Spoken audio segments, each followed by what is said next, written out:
आने वाला जो कल का जो पूर्णिमा स्नान है, इसके लिए क्या बताएंगे आप? क्या महत्व है इसका? कल का भक्तों के लिए क्या महत्व है, क्या वो है? और एक छोटा सा आप अपना एक परिचय दीजिए। युग सम्राट श्री योगी बाल योगी बाल ब्रह्मचारी स्वामी भाई चतन फरारी मौनी जी महाराज परमहंस सेवाश्रम बाबूसगरा गौरीगंज जनपद में उत्तर प्रदेश शिविर है। रुद्राक्ष वाली शिविर है जो संगम अपर मार्ग तीर्थ में लगी हुई है।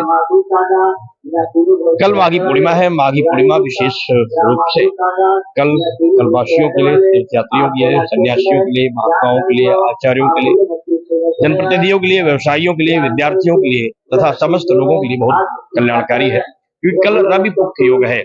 रवि पुख्य योग का जो सुंदर सा योग है वह ब्रह्म मुहूर्त से प्रारंभ हो रहा है, पूरे दिन वो योग बनेगा। रवि पुख्य योग होने के नाते नारद पुराण की दृष्टि से कल भगवान शिव का महाभिषेक करने का विशेष महत्व है।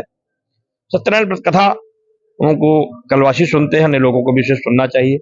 कल दक्षिणामुखी शंख से भगवान विष्णु के श्री चरणों की पूजन करना चाहिए, शालिग्राम का पूजन करना चाहिए, भगवान की मूर्तियों को अर्घ देना चाहिए।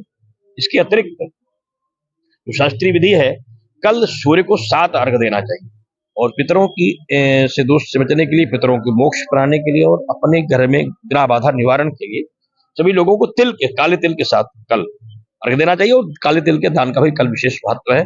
अगर सामर्थ्य हो तो उन्हीं वस्त्रों का भी कल दान करने का एक शास्त्रीय मत है। दूसरी स्थिति का, अगर आप यहाँ गरीबी है और आप लक्ष्मी प्राप्त करना चाहते हैं, कल आप खीर का नैवेद्य भगवान को अर्पित करें, भगवान को खिलाएं, माई गंगा का पूजन करें और सायंकालीन सत्र में कच्चे दूध से चंद्रमा को अर्घ करें। अगर आप ऐसा करते हैं तो आपके जीवन में निश्चित रूप से आपदाओं का हरण होगा, समस्याओं का निदान होगा, जो आपकी व्यथाएं हैं कम होंगी।